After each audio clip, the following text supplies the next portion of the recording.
for me. Do not fucking run for me. You already knew the type of nigga I am before you got here. Don't play.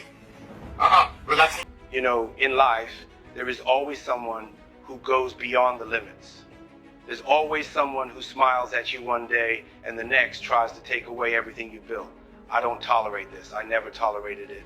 In my house in Beverly Hills, there's a place that no one knows about, deep in the basement, behind a false wall. From the outside, it looks like just an ordinary warehouse, but if you know where to press, the wall slides like magic. Inside, you find what I call the room. It is completely soundproof. No matter what happens inside, no matter how loud someone screams, no one will hear. This was a requirement of mine when they built it. I spent a fortune to guarantee this. The best engineers, they didn't ask questions. That's what I like. Professionals. At first, I just used the space to store things. You know, things I didn't want anyone to see. But one day, someone crossed the line. A guy I trusted. He stole from me, betrayed me. I remember looking into his eyes as he explained himself, full of apologies. I smiled, nodded, and said everything was fine. And so, that same night, I took him there. He had no idea. He said he wanted to show something. A new idea. A project. He even seemed excited. As soon as the door closed, I saw in his eyes that he noticed. It was at that moment that he understood what he had done. And you know what's funny? He didn't even try to run. He stood there, shaking like a child. I didn't need to scream. I didn't have to do anything but look at him and say, no one can hear the screams in here. And it was true. No matter what happened inside, the world outside remained the same. People lived their lives. They laughed. They cried. They did their business. And he never left that room. After that, I learned something. Sometimes you don't need to seek revenge. You just need a place where the world can't hear you, where you can solve your problems the way you want. Today, that room is just another tool in my arsenal. It's not personal. It's just necessary. You know what I always found fascinating? How people react when they feel lost, when they don't know what's coming, when every step seems like the last. It's in these moments that you see their true selves. Not the masks, not what they show to others, but who they really are. That's why I created the maze. Not everyone understands the art of fear, but me, I understand. This place is in one of my old mansions in Florida, one that no one uses anymore. Down there, deep below the basement, I had an entire system of tunnels excavated. An architect friend of mine designed everything. He thought he was building something for a show or an immersive experience, you know? But I had other plans. It's more than a maze. It's a game, a test. And you know the best of all? There are cameras in every corner, recording everything. Not just the image, but the sound too. Every sigh, every step, every scream, all captured in high definition. I called it my personal cinema. The process is simple. The person enters or is placed inside, depending on the situation. They don't know where they are or how they got there. The lights are dim, just enough to see the surrounding walls. Some doors lead to dead ends, others lead to traps. Most just take you deeper. The first thing they do, they scream for help. They always scream, and I just watch, sitting comfortably in my office with a glass of wine, watching everything happen on the screen. Desperation appears quickly. First they try to walk quickly, run, but after a while, after hours, they start to slow down. You can see the tiredness, the sweat, the panic. This is where things get interesting, when they realize there is no way out, that no matter where they go, the labyrinth only consumes them. Some start to pray, others start laughing as if they are losing their minds. And some do things I never imagined, things that even I wouldn't have the courage to do. And of course I left some false clues. A note on the wall saying the exit is near, or a distant sound, as if someone was coming to help them. It's amazing how false hope is crueler than pure despair. You might be thinking, why did I do that? It's not that complicated. The world is full of people who play games with you. people who think they can deceive you, manipulate you. So I gave them the end game, a game where they have to face the consequences of who they are, and in the end, no one really wins. The maze wasn't made for that. It was made to consume, to teach. And for me, well, it was just entertainment. I still have all the recordings saved. Maybe one day I'll watch it again. Dinners have always been my specialty. Not these public events full of cameras and fake applause. No, I'm talking about something more intimate, more guys. You know, people don't pay attention to what they eat. They place trust in the hands of the host. A waiter puts something on the table and they eat it without thinking twice. That's what I was inspired by. These dinners were only for the select, the privileged, people who thought they were untouchable. They always came thinking they were about to experience something exclusive, unique, and in a way, they were right. I hired chefs who didn't ask questions, the kind of person who works for art, not morals, and the ingredients, well, let's just say they weren't found in any market. Each dish had a piece of a puzzle that no one there knew they were putting together. One of my favorites was the redemption ravioli. Small, elegant, filled with something special, the heart of a child. But not just any child, I'll tell you that later. Then there was the bouquet of silence, a soup with a special broth. The secret, the broth was made using plants that grew in soil enriched with the ashes of someone everyone at the table knew.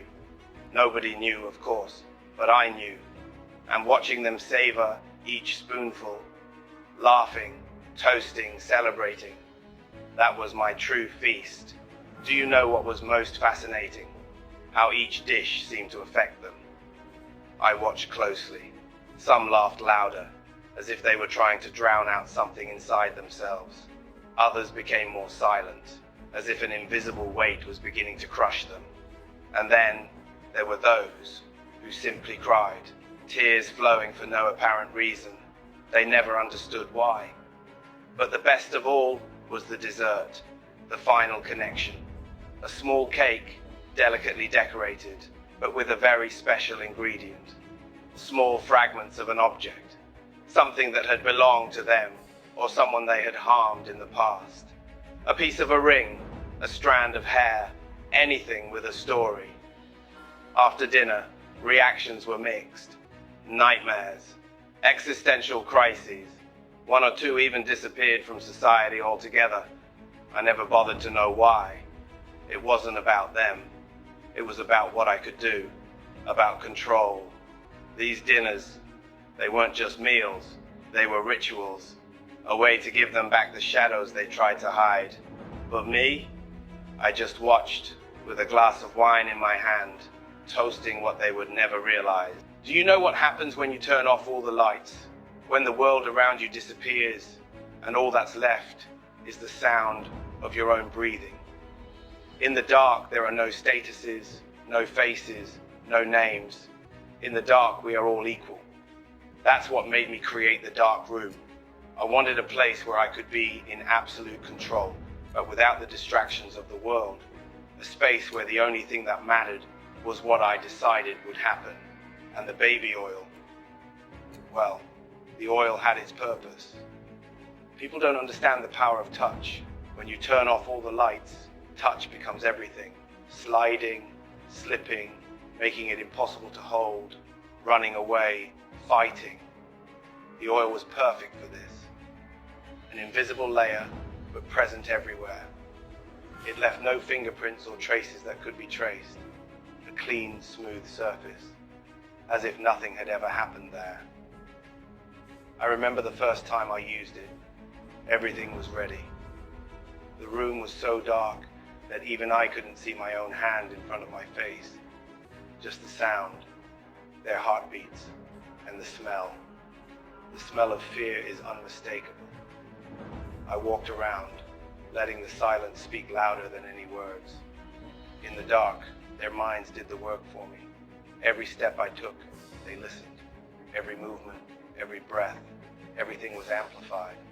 And the oil, he guaranteed that even if they tried to fight, they wouldn't be able to. They slipped, fell, hit walls, without knowing where they were. It was beautiful, actually. Pure chaos, absolute despair, all captured without a single light being turned on. And when it was all over, it was as if nothing had happened. No traces, no evidence, just the silence of the dark room and the sweet smell of the oil that evaporated over time. Some say that in the dark you can get lost. I say in the dark you can find yourself. You discover who you really are. And most importantly, you discover who others are. And my friend, they are nothing. There are things you only understand when you see the world as a chessboard. Ordinary people are nothing but parts. Pawns, most of them. Disposable movements, easy to replace. And when you learn this, you realize that you can take pieces off the board without anyone noticing. It all started with an experiment. Small, discreet. One neighborhood here, another there. Places forgotten by the system, where no one asks questions, where children run through the streets without supervision, without protection. It was the perfect setting. I call it the void theory. The idea is simple. If you start deleting people slowly, the community starts to disintegrate. First a child disappears, then another. Parents lose hope, they begin to close themselves off. Silence takes over, and people who could ask questions just leave. Each disappearance was calculated. No one was taken at random. It wasn't about numbers, it was about impact. The boy everyone knew, the girl who always rode her bike around the block. When these children disappeared, it was like ripping the heart out of a body, and the body could no longer function. I had my methods. Unmarked vans, well-trained teams, places where no one would ever look. But the real secret, that's what happened afterwards. These children were not just taken, they were erased, not just from records, but from collective memory. I would make sure that within a few months, no one would talk about them. And you know what's most impressive? How people accept this, how they just move on. Mothers cry for a while, neighbors put up posters, but eventually the posters tear, the tears dry, and emptiness sets in. Over time, these neighborhoods became what I call communities of the disappeared, places where the despair was so deep that no one dared ask. And best of all, it was irreversible. When you knock the right pieces off the board, the game cannot continue. And why? You might be wondering why. Control. Always control. Nothing in this world causes more fear than the idea of being erased, of disappearing without a trace. And when you control that fear, you control everything. Some people keep old photos, others collect trophies. I prefer sounds. For me, there's nothing purer, more real than the music people make when they're at their wits' end, when they realize they have no way out. I started by chance. It was just supposed to be a test, you know? Something to capture a special moment. But when I heard the recording for the first time, something changed in me. The sound was perfect. The heavy breathing, the tremor in the voices, the muffled screams. It was raw, visceral, a symphony of despair. So I decided to save it. Not one or two, but all. Over time, it became almost a ritual. Whenever, say, an event happened, I would put the recorder in the corner of the room and let it do its work. Nothing more. I just pressed the button and waited. Some tapes are more intense than others. There are those where the victim begs. They always say the same things. Please, I have a family. I didn't do anything. At first, I even listened carefully as if I was studying, but then it started to be like background music, something I could leave playing while I relaxed. And you know what's most interesting? Each person has a unique sound. Some cry, others scream. There are those who remain silent, but even silence says something. The sound of skin against the floor, the click of chains. Every detail is part of the track. My favorites? There's a ribbon. I think it's number 17. That's special. A woman, strong, determined. He didn't scream once. She just stood there, looking at me, defiant. But do you know what she did? She started to sing a church song, voice out of tune, but full of anger. I listen to this tape whenever I want to remember how resilient people are until they aren't anymore. And I keep them all, catalogued, numbered, organized like music albums. Sometimes I play one just to remember. Other times I listen when I need inspiration. It's not about cruelty. It's not about pain. It's about control. Knowing that those voices exist because I wanted them to exist.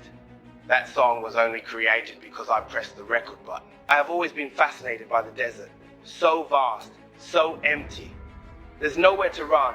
There's no one to hear your screams, just you and the silence. I knew that if I wanted to truly test what someone was made of, I would have to take everything from them. The comfort, the security, the hope. That's how the idea was born. Picking them up and putting them in the middle of nowhere. No water, no food, no map.